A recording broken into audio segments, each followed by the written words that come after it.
datang pada hikmatnya. Terima kuasa salibnya,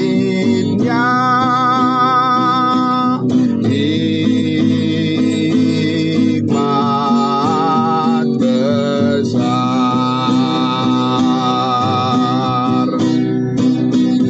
Hai teman, percayalah,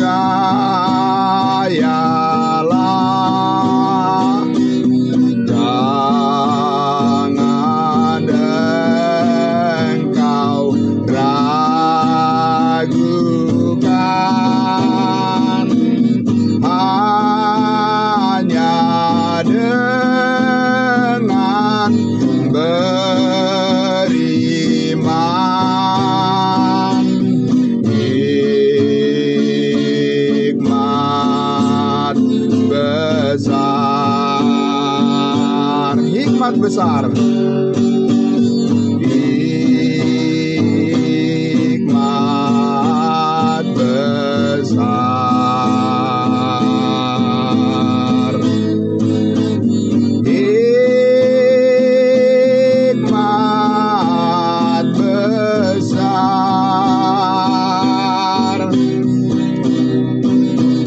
tidak terduga dan luas benar,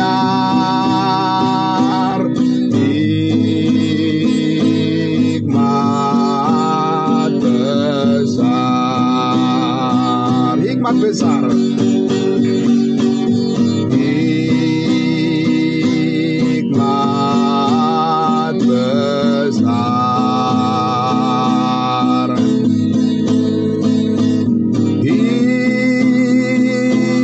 hikmat besar,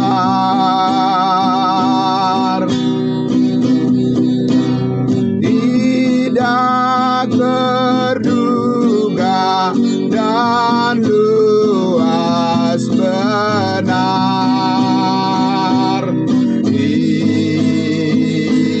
hikmat besar.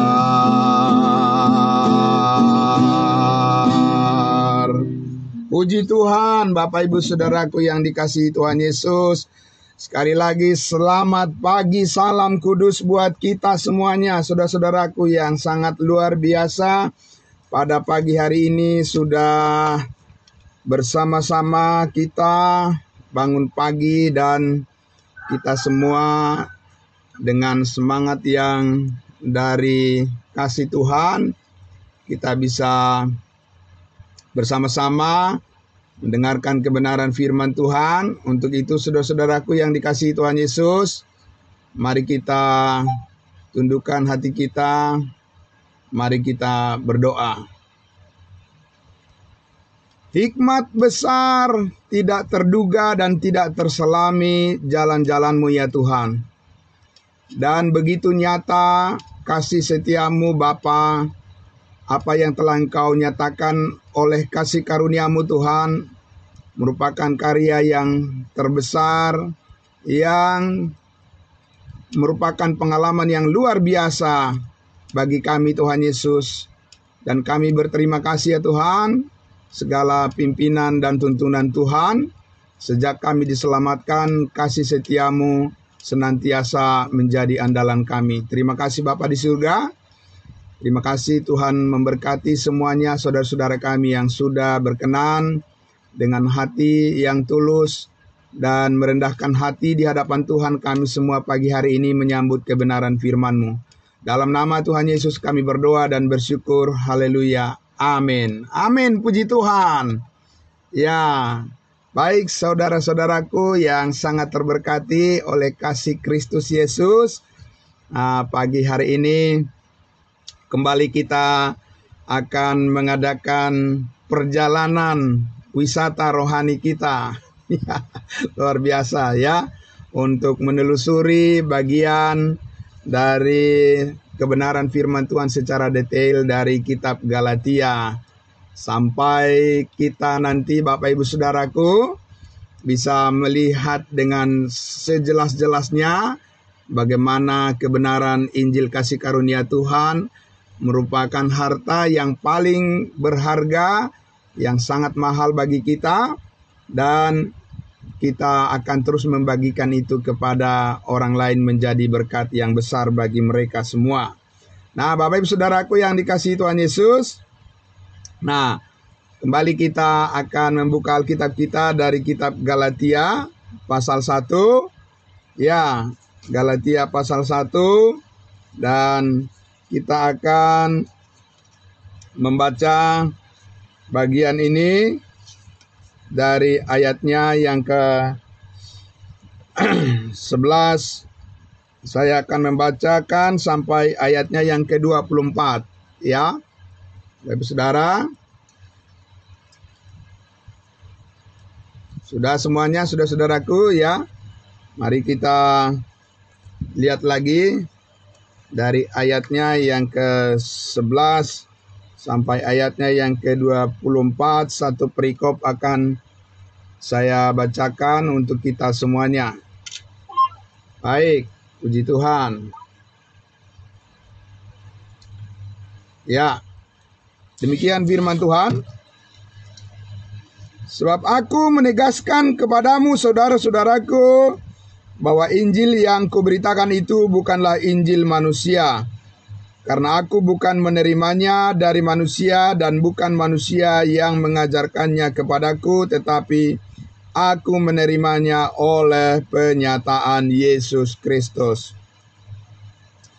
Sebab kamu telah mendengar tentang hidupku dahulu dalam agama Yahudi, tanpa batas aku menganiaya jemaat Allah dan berusaha membinasakannya. Dan di dalam agama Yahudi, aku jauh lebih maju dari banyak teman sebaya dengan aku di antara bangsaku sebagai orang yang sangat rajin memelihara adat istiadat nenek moyangku. Tetapi waktu Ia yang telah memilih aku sejak kandungan ibuku dan memanggil aku oleh kasih karunia-Nya, berkenan menyatakan anaknya di dalam aku supaya aku memberitakan Yesus di antara bangsa-bangsa bukan Yahudi, maka sesaat pun aku tidak meminta pertimbangan kepada manusia. Juga aku tidak pergi ke Yerusalem mendapatkan mereka yang telah menjadi rasul sebelum aku, tetapi aku berangkat ke tanah Arab dan dari situ kembali lagi ke Damsyik. Lalu 3 tahun kemudian aku pergi ke Yerusalem untuk mengunjungi Kefas, dan aku menumpang 15 hari di rumahnya. Tetapi aku tidak melihat seorang pun dari rasul-rasul yang lain kecuali Yakobus saudara Tuhan Yesus. Di hadapan Allah aku tegaskan apa yang kutuliskan kepadamu ini benar, aku tidak berdusta. Kemudian aku pergi ke daerah-daerah Syria dan Kilikia. Tetapi rupaku tetap tidak dikenal oleh jemaat-jemaat Kristus di Yudea. Mereka hanya mendengar bahwa Ia yang dahulu menganiaya mereka sekarang memberitakan iman yang pernah hendak dibinasakannya. Dan mereka memuliakan Allah karena aku.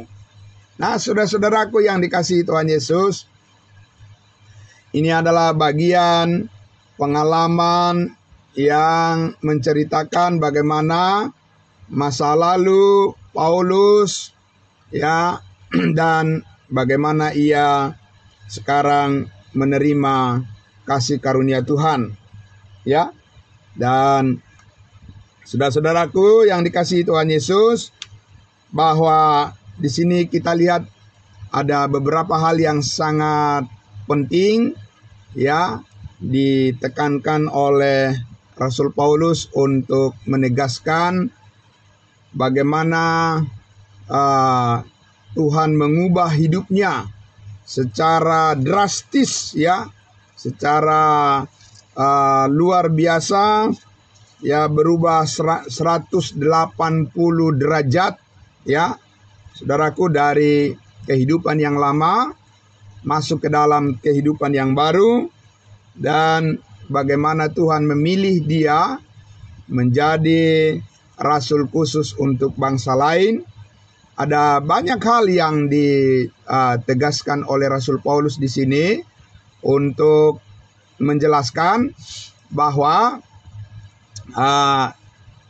tugas misi yang dia emban ya dari Tuhan Yesus itu tidak sama dengan rasul-rasul sebelumnya. Ya, karena tadi dikatakan oleh Paulus di situ bahwa ketika sudah tiba waktunya di mana dia dipanggil oleh Tuhan untuk menerima kebenaran kasih karunia Allah untuk diutus ke bangsa-bangsa lain, dia tidak belajar atau bertanya-tanya atau meminta tambahan pengetahuan dari rasul-rasul sebelumnya. Tidak, Bapak Ibu Saudara, ini sangat luar biasa.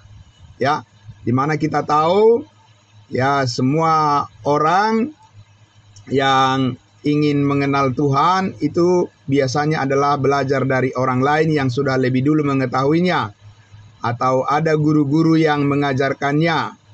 Ya, sama seperti kita sekarang ini, kita dapat saling mengajar satu dengan yang lain untuk mengenal kebenaran Allah. Tapi tidak dengan Rasul Paulus. Ya, saudaraku, dia langsung belajar dan diajar oleh Tuhan Yesus. Dan di sini, saudara-saudaraku, yang sangat menarik lagi yang kita lihat adalah bahwa kenapa Paulus harus menjelaskan masa lalunya yang kelam. Semua orang mempunyai masa lalu. Ya, Bapak Ibu Saudara, ada masa lalu yang bagus, yang bisa dikenang. Ada juga masa lalu yang sangat buruk, ya, dan yang tidak pantas ditiru, tidak pantas dicontoh. Nah, Paulus di sini, saudaraku, secara terbuka dia memberitahu tentang masa lalunya, bahwa dia bukanlah orang yang baik-baik, dia bukanlah orang yang mengasihi manusia, ya, dia bukanlah orang yang berkenan kepada Tuhan ketika dia dulu berusaha untuk mempertahankan tradisi keagamaannya.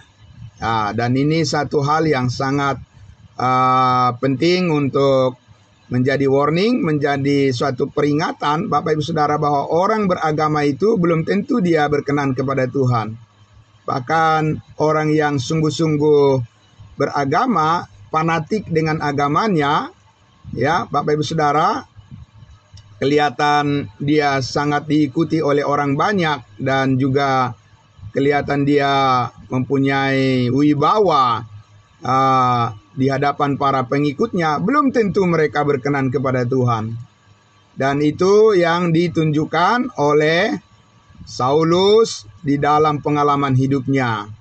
Dia merasa bahwa dia berbuat baik dengan membunuh orang-orang yang mengikut Kristus supaya hati orang-orang Yahudi disenangkan. Nah, itulah bahayanya, ya Bapak Ibu Saudara, untuk menjadi orang yang ingin menyenangkan hati manusia, tetapi di balik itu sebenarnya dia sudah menyakiti hati Tuhan dengan sangat luar biasa, ya. Kalau tidak mengenal kasih karunia Tuhan, ya.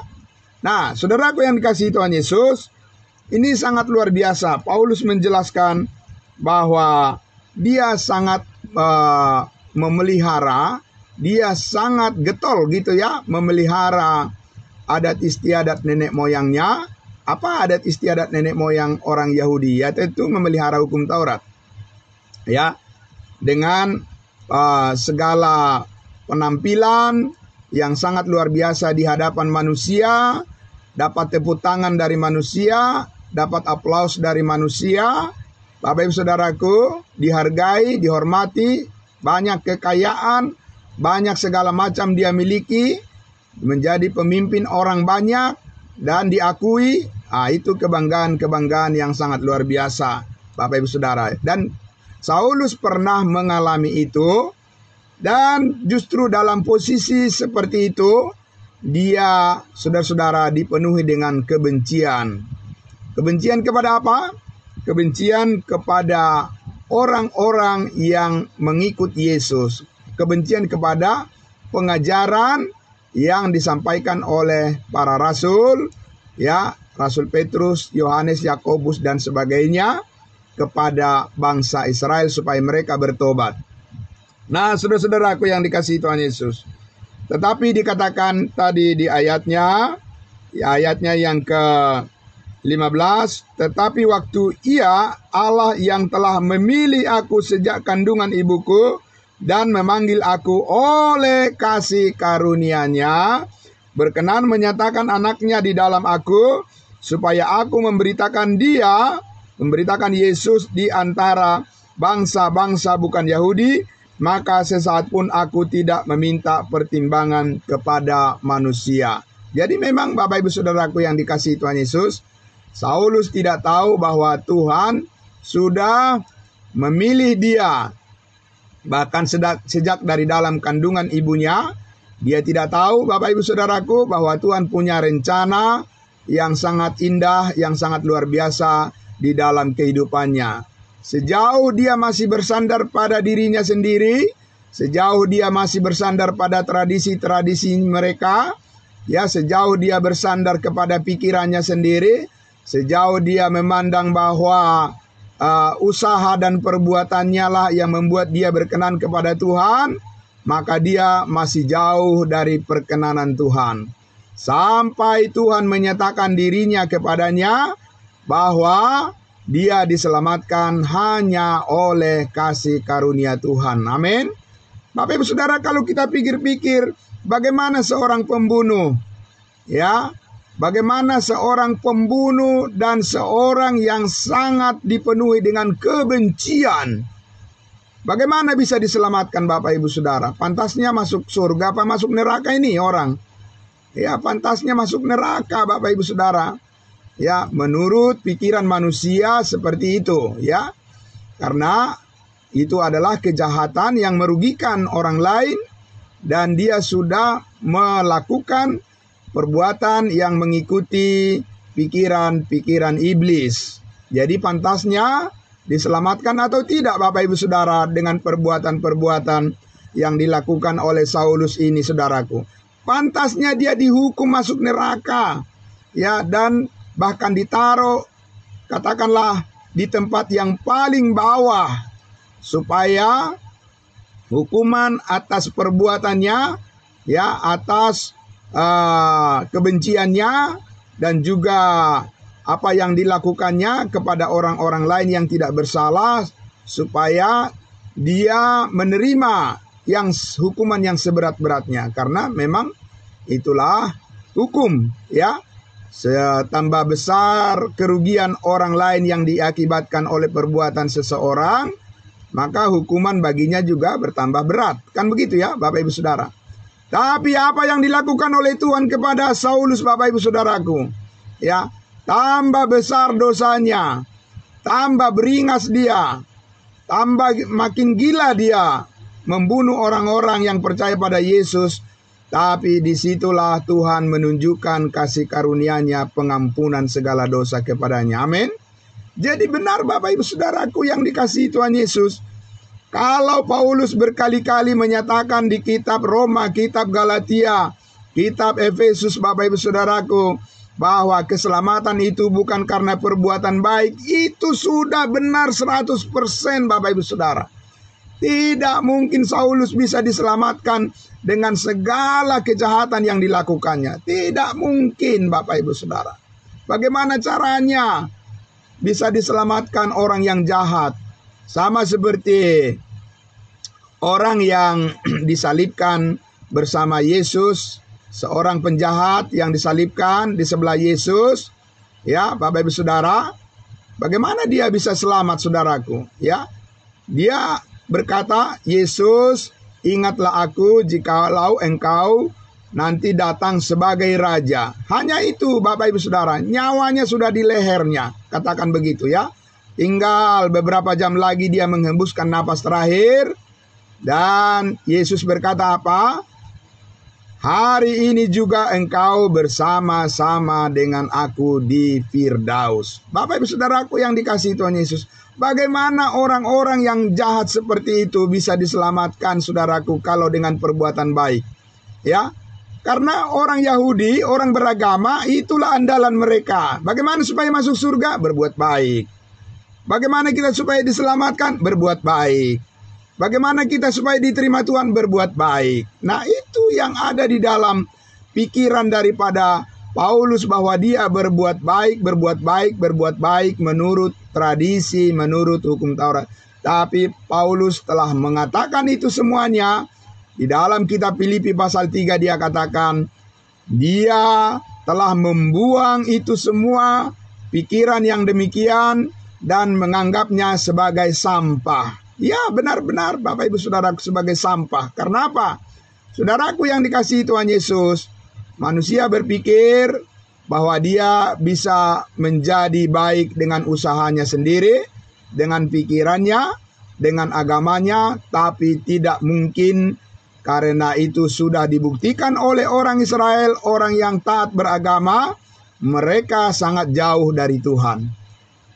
Mereka sangat jauh dari kehendak Tuhan, dan justru agamanya itulah yang dijadikan menjadi alat kekerasan untuk membunuh Yesus Kristus. Bapak Ibu Saudaraku yang dikasihi Tuhan Yesus. Karena itulah di sini Paulus bersembah sujud kepada Tuhan.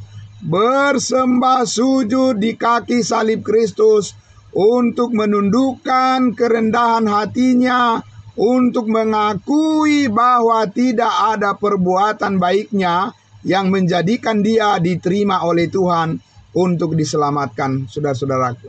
Maka saudaraku yang dikasihi Tuhan Yesus, hanya oleh karena kasih karunia Tuhan, hanya oleh karena melalui iman kepada salib Kristus, itulah satu-satunya jalan untuk Saulus diselamatkan, dan semua orang yang percaya saat ini juga menerima keselamatan yang sama seperti yang diajarkan oleh Saulus atau Rasul Paulus kepada kita bangsa lain. Bapak Ibu Saudaraku yang dikasihi Tuhan Yesus, itu sebabnya dia sangat membela mati-matian pemberitaan kebenaran Injil kasih karunia Allah. Dia tidak mau mengubahnya, dan dia tidak mau tergoda oleh apapun, saudaraku, untuk mengubah pemberitaannya. Dia tetap konsisten. Kasih karunia Tuhan adalah satu-satunya kebenaran. Amin. Satu-satunya kebenaran yang menyelamatkan saat ini. Tidak boleh ditambahi dengan apapun usaha melakukan hukum Taurat, apalagi perbuatan baik manusia dikatakan itu sudah dianggap seperti najis dan kain kotor. Ya, Bapak Ibu Saudaraku, hanya oleh darah Kristus itulah yang menyucikan hati, pikiran, dan menyucikan segala dosa manusia saat ini. Tidak ada yang lain, tidak ada kurban-kurban yang lain, tidak ada persembahan-persembahan yang lain, tidak ada perpuluhan untuk bisa mengampuni dosa. Bapak Ibu Saudaraku, tidak ada usaha apapun, tidak ada apapun yang dilakukan oleh manusia yang bisa menambahi dan mengurangi apa yang dilakukan oleh Kristus di atas kayu salib. Yesus yang menjadi korban, Bapak Ibu Saudaraku, di atas kayu salib itu berkata, tetelestai, dan sudah selesai. Jangan tambahi dan tidak boleh dikurangi, Bapak Ibu Saudaraku, ya. Saudaraku yang dikasihi Tuhan Yesus, ini yang dibela oleh Rasul Paulus di dalam kitab Galatia ini. Dan saudaraku, Paulus sangat kecewa dengan jemaat Galatia, karena jemaat Galatia ini mengganti kebenaran kasih karunia Allah dengan hukum Taurat. Bapak Ibu Saudaraku yang dikasihi Tuhan Yesus, karena mereka salah kaprah, salah paham, salah mengerti, misunderstanding terhadap tujuan daripada hukum Taurat itu sendiri. Dan jemaat Galatia ini, Bapak Ibu Saudara, gagal di dalam menjalankan ketaatan mereka yang selanjutnya hidup di dalam kasih karunia Tuhan, yang sesungguhnya dipimpin oleh Roh Kudus. Nah, saudaraku yang dikasihi Tuhan Yesus, ini sangat luar biasa karena berkali-kali Rasul Paulus mengatakan, sesudah aku dipilih menjadi rasul, aku tidak pergi kepada rasul-rasul yang lain. Aku tidak belajar kepada rasul-rasul di Yerusalem. Aku tidak pergi meminta konfirmasi. Aku tidak meminta sertifikat. Aku tidak meminta pengajaran. Aku tidak meminta tambahan pengetahuan. Aku tidak mendapatkan transmisi pengetahuan, ya, pengajaran firman Tuhan yang disampaikan oleh rasul-rasul sebelumnya. Tidak, Bapak Ibu Saudara, tidak ada yang ditambahkan kepada pengetahuan Rasul Paulus oleh rasul-rasul sebelumnya. Tidak, jelas sekali itu dikatakan. Ketika dia diselamatkan, Rasul Paulus diselamatkan di jalan dalam perjalanan ke Damsyik itu, Bapak Ibu Saudaraku, ya. Dia tidak pergi mengkonfirmasi pengalamannya kepada rasul-rasul Tuhan di Yerusalem. Dia tidak. Karena itu dikatakan tadi di ayatnya yang ke 17 dikatakan, Galatia pasal 1 ayat 17, juga aku tidak pergi ke Yerusalem untuk mendapatkan mereka yang telah menjadi rasul sebelum aku, tetapi aku pergi ke negeri, ke tanah Arab, dan dari situ kembali lagi ke Damsyik. Bapak Ibu Saudaraku yang dikasihi Tuhan Yesus, tidak boleh orang mengatakan bahwa dia diutus oleh Tuhan tanpa suatu legitimasi atau konfirmasi dari Yerusalem, Bapak Ibu Saudaraku. Karena apa? Karena di Yerusalemlah pusat pengenalan akan Tuhan. Di Yerusalemlah pengenalan akan firman Tuhan, dan di Yerusalemlah pusat daripada peribadahan. Saudaraku, ya. Disitulah bait Allah. Sehingga Bapak Ibu Saudaraku, hal yang sangat luar biasa Paulus mengatakan, aku tidak pergi ke sana. Aku tidak pergi ke Yerusalem. Saya tidak berusaha untuk menemui rasul-rasul yang sudah lebih dulu percaya daripada aku. Malah aku pergi ke tanah Arab, ke bangsa lain. Dari situ kembali lagi ke Damsyik, Bapak Ibu Saudara. Dia berputar terus, Bapak Ibu Saudaraku, Rasul Paulus di wilayah bangsa-bangsa lain. Untuk apa, Bapak Ibu Saudara? Untuk mengkonfirmasi, menyatakan dengan sejelas-jelasnya bahwa Rasul Paulus itu diutus oleh Tuhan untuk melayani kita bangsa-bangsa lain. Karena sudah ada di sana 12 rasul Kristus untuk melayani bangsa Israel sesuai dengan jumlah suku daripada bangsa Israel, 12 suku, Bapak Ibu Saudaraku. Tapi ada satu rasul yang diperlukan lagi oleh Tuhan. Ada satu rasul lagi yang diperlukan oleh Tuhan, yaitu Rasul Paulus, untuk membawa berita yang spesial, berita yang khusus, berita yang sungguh-sungguh mulia untuk disampaikan kepada bangsa-bangsa lain, yaitu tentang kasih karunia Tuhan. Amin. Dan ini adalah sesuatu yang sangat berbeda, Bapak Ibu Saudaraku. Bedanya apa, saudaraku? Karena Paulus memberitakan dasar daripada pemberitaannya adalah tentang kematian, penguburan, dan kebangkitan Kristus. Saya sudah beberapa kali menyampaikan kepada Bapak Ibu Saudara, ketika pertama kali Petrus, Yakobus, Yohanes diselamatkan, mereka bukan percaya kepada kematian dan kebangkitan Kristus, saudaraku, ya. Mereka bukan beriman kepada kabar baik tentang kematian, kebangkitan, dan kenaikan daripada Yesus Kristus ketika pertama kali rasul-rasul, 12 rasul, Yakobus, Yohanes, Petrus menerima keselamatan dan bertemu dengan Tuhan Yesus. Tidak, Bapak Ibu Saudaraku, ya. Sedang mereka hanya percaya kepada Yesus adalah Mesias, Yesus adalah anak Allah. Dan kita sudah lihat beberapa hari yang lalu bahwa bahkan beberapa kali Yesus memberitakan tentang kematian dan kebangkitannya kepada murid-muridnya, mereka tidak percaya. Saudara-saudaraku, mereka mengabaikan berita itu. Jadi mereka tidak menjadikan itu.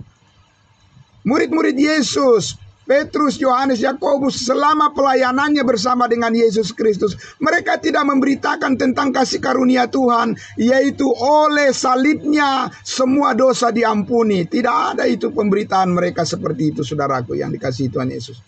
Barulah Bapak Ibu Saudaraku, ketika Tuhan memanggil Rasul Paulus untuk menyatakan kepadanya bahwa inti daripada Injil keselamatan, Injil kasih karunia yang harus diberitakan oleh Rasul Paulus adalah tidak boleh yang berbeda dengan kecuali memberitakan tentang salib Kristus, kuasa salib Kristus, darah Kristus yang telah menyucikan segala dosa kita satu kali untuk selama-lamanya. Bukan sebagian dosa kita disucikan, Bapak Ibu Saudaraku, ya. Bukan sebagian dosa kita diampuni, bukan dicicil-cicil, bukan transaksional Bapak Ibu Saudaraku. Sesudah orang baru meminta dosanya diampuni, baru diampuni Tuhan. Tidak ada itu dalam pengajaran kasih karunia yang disampaikan oleh Rasul Paulus. Tetapi ketika darah Kristus ditumpahkan dan Yesus berkata sudah selesai, amin, sudah sempurna, dan di dalam kesempurnaan itulah kita memperoleh penebusan dan pengampunan akan segala kesalahan dan dosa kita. Dan tidak ada dosa kita yang tidak diampuni oleh Tuhan. Amin. Semuanya sudah selesai. Yesus yang mengatakan sudah selesai. Ya, Bapak Ibu Saudara, dan itu adalah kebenaran yang sempurna. Tapi manusia sekarang ini masih mengatakan saya merasa. Ya, saya merasa. Bapak Ibu Saudaraku, ya, saya merasa masih berdosa. Dia lebih bergantung pada perasaannya daripada bergantung pada fakta kebenaran yang sudah dilakukan dan dinyatakan oleh Kristus di dalam firman-Nya bahwa sudah selesai. Amin. Nah, itu keunikan daripada berita keselamatan yang dibawa oleh Rasul Paulus kepada bangsa lain, kepada kita saat ini, sehingga keselamatan itu diberikan dengan cuma-cuma, Bapak Ibu Saudara. Free. Benar-benar 100% cuma-cuma diberikan karena Yesus sudah menebus segala hal yang dibutuhkan untuk membebaskan kita dari segala dosa kita, dari kuasa maut, dari semua hal yang menghalangi kita untuk berjumpa dengan Tuhan. Yesus sudah menyelesaikannya, sudah membayarnya lunas di atas kayu salib. Amin. Bapak Ibu Saudara, ini yang dikatakan kenapa saudaraku Paulus tidak mengkonfirmasi, ya, tidak mengkonfirmasi Injil yang dia beritakan kepada murid-murid yang lain di Yerusalem. Ya, karena Petrus memberitakan pertobatan, ya, sebagai pengampunan dosa kepada orang Israel. Itu tidak boleh dicampur aduk, Bapak Ibu Saudaraku. Ya, karena Petrus mengatakan kepada bangsa Israel, bertobatlah kamu, berilah dirimu dibaptis untuk pengampunan dosamu. Ya, mereka harus melakukan sesuatu supaya mereka beroleh pengampunan dosa. Karena mereka telah menyalibkan Yesus Kristus, mereka harus bertobat dari dosa-dosa mereka. Apa itu yang berita yang dibawa oleh Rasul Paulus? Tidak, Bapak Ibu Saudaraku. Paulus tidak menerima, ya, konsep pemberitaan tentang keselamatan seperti itu kepada bangsa Israel, kepada kita bangsa lain. Yang dibawa oleh Rasul Paulus adalah di dalam Roma pasal 3 dikatakan. Coba kita lihat di dalam Roma pasal 3, saudaraku. Ya, Roma pasal 3, Paulus mengatakan di sini dengan terang benderang. Ya, Roma pasal 3 ayatnya yang ke-21 saya baca di sini. Tetapi sekarang tanpa hukum Taurat, kebenaran Allah telah dinyatakan. Bapak Ibu Saudaraku, Petrus tidak boleh mengajarkan bahwa mereka hidup tanpa hukum Taurat. Tidak boleh, bisa dibunuh dia, Bapak Ibu Saudaraku, ya. Yohanes tidak boleh, Yakobus tidak boleh mengatakan kepada bangsa Israel bahwa mereka hidup di dalam kebenaran tanpa hukum Taurat. Tidak bisa, Bapak Ibu Saudaraku. Karena apa? Karena iman tanpa perbuatan adalah mati. Perbuatan-perbuatan haruslah menjadi salah satu, ya, bukti bahwa mereka itu beriman karena mereka hidup di bawah hukum Taurat, Bapak Ibu Saudaraku. Ya. Tetapi kita lihat di ayatnya yang ke-22, yaitu kebenaran Allah karena iman dalam Yesus Kristus bagi semua orang yang percaya, sebab tidak ada perbedaan. Jadi kebenaran Allah yang dibawa oleh Rasul Paulus adalah kebenaran Allah karena percaya, karena iman. Saudaraku ya, karena iman. Kenapa? Karena semua hal ya yang menghalangi kita untuk memperoleh keselamatan itu sudah selesai dikerjakan oleh Yesus. Sehingga di ayatnya yang ke-24 dikatakan, ya Roma pasal 3 ini, dan oleh kasih karunia telah dibenarkan dengan cuma-cuma karena penebusan dalam Kristus Yesus. Tahu saudara Bapak Ibu, tidak ada pemberitaan di dalam Matius, Markus, Lukas, Yohanes adalah keselamatan karena cuma-cuma, ya, tanpa melakukan hukum Taurat. Tidak bisa Bapak Ibu Saudara. Karena Yesus Kristus pun selama hidup di dunia ini, dia melakukan hukum Taurat. Dia harus bersunat, dia memelihara hari Sabat, dia harus rajin pergi ke bait Allah, Bapak Ibu Saudaraku. Bahkan dia merayakan Paskah, dia harus meminta murid-muridnya mempersembahkan korban-korban sesuai dengan Paskah, Bapak Ibu Saudara, hukum Taurat daripada orang Yahudi. Tapi saudaraku, sesudah Yesus naik ke surga, Yesus berbicara kepada Rasul Paulus, maka di Roma pasalnya yang ke-6, ya Paulus katakan bahwa kamu tidak hidup di bawah hukum Taurat, tetapi hidup di bawah kasih karunia. Sekarang kamu tidak dikuasai lagi oleh dosa, karena kamu tidak hidup di bawah hukum Taurat, tetapi di bawah kasih karunia. Kenapa? Kemana hukum Tauratnya? Bapak Ibu Saudaraku yang dikasihi Tuhan Yesus, Efesus pasal 2 mengatakan ayat 15, sebab dengan matinya sebagai manusia, Yesus Kristus, ia telah membatalkan seluruh hukum Taurat dan ketentuannya dan menjadikannya menjadi satu manusia baru. Amin. Itu saudaraku. Manusia baru itu hidup berdasarkan hukum kasih karunia Tuhan, bukan berdasarkan hukum Taurat, Bapak Ibu Saudaraku. Nah, saudaraku yang dikasihi Tuhan Yesus, karena itulah Paulus tadi dengan berkali-kali dia menegaskan, dia tidak meminta konfirmasi kepada rasul-rasul sebelumnya supaya tidak dimix. Ya, jangan dimix, jangan dicampur aduk. Saudaraku, berita Injil Kerajaan Sorga kepada bangsa Israel, di mana mereka hidup di bawah hukum Taurat, tidak boleh dimix, dicampur aduk dengan berita Injil kasih karunia kepada bangsa lain yang tidak hidup di bawah hukum Taurat, saudaraku. Jadi itu harus menjadi clean dan clear. Bapak Ibu Saudara, di dalam pemberitaan jangan dicampur adukan. Kenapa? Kalau dicampur adukan Bapak Ibu Saudara, itu yang menyebabkan banyak orang kebingungan. Saudara-saudaraku, ya. Banyak orang kebingungan meskipun mereka mengatakan mereka pengikut Kristus, tapi mereka masih bingung apakah dosa-dosa mereka sudah diampuni atau belum diampuni. Ya, apakah mereka sudah pasti diselamatkan atau mudah-mudahan, semoga. Ya, itu saudaraku, itu yang menyebabkan banyak orang kebingungan karena mereka mendengar berita firman yang tercampur aduk, Bapak Ibu Saudara, ya. Antara perbuatan dengan iman tidak bisa dibedakan. Keselamatan dengan upah di surga tidak bisa dibedakan, saudaraku, ya. Semua dicampur aduk seperti gado-gado, ya, saudaraku. Antara kasih karunia dan hukum Taurat semua dicampur aduk, Bapak Ibu Saudaraku. Ya, sehingga tidak tahu di mana, seperti benang kusut, ya. Mau ditarik dari mana, mentok di sana, ditarik dari mana, mentok di situ, Bapak Ibu Saudara. Dan itu adalah merupakan suatu hal yang sangat-sangat keliru di dalam pemberitaan akan kebenaran firman Tuhan saat ini. Sehingga saudara-saudaraku yang dikasihi Tuhan Yesus, kenapa kita belajar secara detail, ya, ayat per ayat, kita bahas di dalam kitab Galatia ini, Bapak Ibu Saudaraku, supaya ketika kita mendengarkan pemberitaan, ya, saudaraku, mendengarkan pemberitaan dimanapun tentang firman Tuhan, kita sudah tahu apa maksud Tuhan.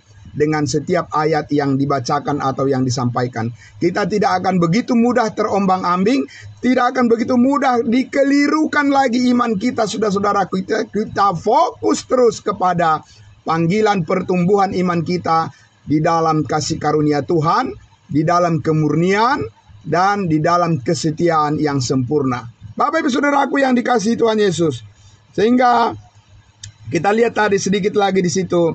Ketika Rasul Paulus, Bapak Ibu Saudaraku, sesudah dia diselamatkan, di awal pelayanannya, dia sangat tidak disukai oleh banyak orang. Tentu saja, saudara-saudaraku, karena apa? Orang-orang yang sudah percaya, di mana dulu dia, Saulus, menganiaya mereka, tentu saja tidak begitu mudah untuk menerima bergabung. Ya, tidak mudah bergabung. Karena apa? Karena mereka berpikir jangan-jangan ini adalah strategi atau cara licik yang dilakukan oleh Saulus untuk dengan mudah bisa membunuh mereka. Ya, pengakuan daripada Saulus bahwa dia sudah diselamatkan tidak dengan mudah diterima oleh orang-orang percaya pada saat itu. Tapi Bapak Ibu Saudaraku yang dikasihi Tuhan Yesus, kasih karunia Tuhan terus menuntun dia. Amin. Kasih karunia Tuhan terus membesarkan kesaksiannya. Kasih karunia Tuhan terus menolong dia. Dan Tuhan terus menuntun pelayanannya. Sampai semua orang tahu bahwa memang kasih karunia Tuhan telah mengubah hidupnya secara drastis. Dan sekarang dia dikenal sebagai hamba Tuhan yang setia. Hamba Tuhan yang sejati. Amin. Bapak Ibu Saudaraku yang dikasihi Tuhan Yesus. Ya. Kita lihat di sini bahwa ketika Rasul Paulus ini, saudaraku, pergi juga mengunjungi Yerusalem, pergi ke Yerusalem, ya, saudaraku, dia katakan, aku tidak menemukan siapa-siapa di sana, hanya Yakobus yang kutemukan di sana. Artinya Bapak Ibu Saudaraku yang dikasihi Tuhan Yesus, tidak ada Saulus ketika ingin berjumpa dengan para murid Yesus pun di Yerusalem, dia tidak bermaksud untuk belajar dari mereka. Ya, hanya Paulus ingin menyampaikan kesaksiannya bahwa dia sudah mengalami keselamatan, bahwa dia sudah dimenangkan oleh Kristus, dan dia sekarang adalah rasul yang dipilih untuk menyampaikan Injil Kristus kepada bangsa-bangsa lain. Saudaraku yang dikasihi Tuhan Yesus, kita sangat bersyukur kepada Tuhan oleh karena kita lihat ya dari selama kita membahas Galatia pasal 1 ini, saudaraku, sudah clear dan sudah jelas dengan begitu terang benderang kita melihat saudara-saudaraku bahwa kekeliruan daripada jemaat Galatia tidak boleh terulang. Ya, yaitu di mana jemaat Galatia, saudara-saudaraku, di awal mereka sangat bersemangat mengikuti Injil Kristus, tapi di kemudian hari mereka tergoda oleh karena guru-guru palsu yang mengkelirukan iman mereka. Sangat disayangkan, rugi besar. Rugi besar karena akhirnya Paulus mengatakan di Galatia pasal 3 itu, hai kamu orang Galatia yang bodoh, siapa yang telah mempesona kamu? Kenapa kamu mau mundur lagi ke belakang? Kamu sudah ditetapkan Tuhan sebagai pemenang, maju untuk hidup terus mengalami kasih karunia Tuhan yang berkemenangan, hidup yang berkemenangan. Kenapa kamu kembali lagi kepada kekalahan dan kebodohan dan mengikuti jalan pikiran yang duniawi? Kamu sudah memulai dengan pimpinan Roh Kudus. Kenapa kamu sekarang mau kembali kepada hidup yang lama? Kembali ke kubangan, Bapak Ibu Saudaraku. Ya, sudah ditempatkan di posisi yang terhormat, yang mulia, malah kembali ke tempat di mana kehidupan menjadi rusak, Bapak Ibu Saudaraku. Ya, itu adalah merupakan suatu kebodohan. Kebodohan karena apa? Karena itu adalah merupakan tindakan yang mengikuti egoisme pribadi atau kedagingan yang menyusahkan hidup di kemudian hari. Saudara-saudaraku yang dikasihi Tuhan Yesus, Ya, banyak orang mengatakan bahwa kalau karena kasih karunia Tuhan kita diselamatkan, pasti diselamatkan dan semua dosa kita sudah diampuni, maka bebaslah kita berbuat dosa. Itu adalah fitnah yang kejam. Itu adalah pikiran daging manusia yang belum diperbaharui. Itu adalah kekeliruan yang besar. Itu adalah pandangan yang sangat rusak dan sangat merusak kehidupan dan pikiran manusia. Tidak, Bapak Ibu Saudaraku. Paulus sudah mengatakan di dalam Roma pasalnya yang ke-6, karena kita sekarang sudah dibebaskan dari kuasa dosa, hidup di dalam kebenaran dan menjadi hamba kebenaran dan bukan hamba dosa lagi. Amin. Bapak Ibu Saudara, kita adalah hamba kebenaran yang mengikuti setia, taat sepenuhnya dan menjalani kehidupan kita dengan terang, kebenaran, kasih karunia Tuhan, bukan berpaling kepada kehidupan yang lama, Bapak Ibu Saudaraku. Karena itu bukan diri kita. Amin. Diri kita, Paulus katakan, adapun hidupku ini bukannya aku lagi, melainkan Kristus yang hidup di dalam aku. Amin.